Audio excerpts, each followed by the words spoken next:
If you've been around as long as I have, then you may be old enough to share the misfortune of remembering the long history of how the band Nickelback never went away. Virtually all of the non-hearing impaired world found them to be one of the most annoying bands to ever exist. But somehow, they just kept coming back. Nickelback refused to be forgotten and left in the past. But unfortunately, it isn't just Nickelback that we have to worry about. Now, insert Facebook. Facebook, a social media network that not only stores your dated and obnoxious posts, but also will send you an on this day reminder of how cool you thought you were 10 years ago. Thanks to Facebook and social media, you're no longer able to forget those moments that you actually thought you looked dope when posing with your band. To my identical twin brother, I'm sorry to point you out, but consider it collateral damage. Since we both look alike and all, I had to make sure that everyone knew it wasn't me with those ridiculous gloves on. You also may be one of those millions of people whose posts reeked of virtual signaling and motivational cliches that made you feel like Facebook's official motivational speaker, only to look back and realize how lame they were. Thanks to Facebook, you're now forced to ask yourself why in the world you bought into all of the nonsense that you did once upon a time. I now think that positive thinking has had a negative impact on society, politics, and religion. Today we're going to talk about some of that and also about how my views have changed on the whole positive thinking thing and why. So, are you guys ready? Then let's go! In the last 25 years or so, there's been a lot of self-help books coming out of the power of positive thinking or positive psychology. I've read quite a few of them. I used to be a fan, as my embarrassing Facebook history testifies to. When I used to talk about the things I learned in these books, people would always love hearing what I had to say. But now when I give my thoughts on them, I already know in advance that I won't be invited to any more cocktail parties. As they say, no one wants to be around a negative Nancy or a vibe killer. So why the change in perspective? To start, I will say that I'm not old enough to forget about the personal benefits that I received from actively trying to think more positively. There isn't much of a question that having a positive mindset can make it a lot easier for some people to accomplish more, be more productive, and it can give them a certain degree of confidence that might make them appear more persuasive to other people. Because I knew this to be the case, it took me a little time to really flesh out exactly how, ironically, this positive thinking thing has such a not so positive impact on our society today. On social media, there's countless memes that take the positive thinking train to its next destination. These memes encourage people to not only think positive things into existence, but also that they can change the shape of the world into whatever they want it to be, because positive thoughts will physically manifest themselves onto objective reality. Also, if anyone or anything brings negativity into your life, cut them out of your life without regret, because your personal happiness is king. You may have heard people say things like, do you, or don't worry about what people say, or do what feels right to you, cut negative people out of your life, or just do what makes you happy, or even, you deserve to be happy, so be selfish. If we condition a culture to actually take this advice without guardrails, not only do we get people who feel good about ignoring the hard truth of the facts that they don't like, but we also get people to become increasingly self-centered and self-absorbed, which is ironically seen as a virtue. An unintended consequence of this is that people being encouraged to put their personal happiness above everything else, it can encourage people to either ignore or lower the significance of how elevating the personal happiness might have affected or hurt someone else. Not only do your personal feelings trump everything else, but if you kick out all of the negative emotions, thoughts, and people, the universe is said to reward you because it cares so much about you and the energy that you put out. If someone says something that you don't like, you can just hit the block button, literally or metaphorically. It teaches people that they're the masters of how the universe runs and the things that happen in their lives. It says you can control the universe. All you need to do is put out positive vibes and believe it, and the universe will bend itself to you and your desires. And we wonder why we have a generation of narcissists running around thinking quite literally that the entire universe revolves around them. I think where people usually make a mistake is thinking that this extends past psychology and onto the rest of the objective world. It may change how you and others think, but it doesn't change objective reality or the facts about how the physical world really is.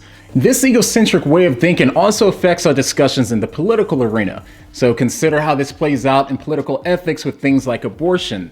If a woman gets pregnant, it's no longer the scientific facts that determine what's growing inside of her. Depending on her personal perspective and opinion, it could be a baby of personhood, or it could just be a clump of cells growing inside of her stomach. It's how the woman feels about the baby or the clump of cells that determines what it is, or what it isn't, so they say. If she wants the child, then suddenly it's a baby, and if someone were to kill it against her will, it would be the murder of her baby. If she doesn't want it and it's destroyed with her approval, then somehow it magically devolves into only a clump of cells that isn't a baby at all. And something similar could be said with how people reason when it comes to the transgender debate. It usually isn't the scientific facts that drive the conversation, but instead how people feel inside. The truth is, this cultural mindset has also crept into how people view God today. It's no wonder why people like Joel Osteen are so attractive today to so many people. If we supplement the less flattering truths of the gospel for things that make people feel good, people will flock to that like moths to a flame. If your church message puts you on the throne and knocks God off of it, you may be in a church that's given a false gospel. If rather than telling you to be a servant of God, it tells you that God is a personal servant of you and your carnal desires, then the church message really isn't about Christ at all anymore. It's only about you and what God can do for you to make your life awesome. If this sounds like your church, then your church may just be turning you into a narcissist who thinks that God exists for no other reason than to make you happy and to give you stuff. We all know what spoiled brats act like. This is the same thing, just a grown-up religious version. Contrary to popular opinion, the fastest growing worldview today is not Christianity, Islam, or even a view that doesn't include religion or God, such as atheism. The fastest growing worldview today is the modern conception of a God/universe who, unlike others, can't contradict you, your morality, or your personal feelings. This God is solid and fuzzy, defined and undefined. He or it, depending how you feel, is both personal and impersonal. He isn't personal when it comes to morality, how you live your life, or what you do while naked. He only becomes personal when you really need a favor or to get out of a jam.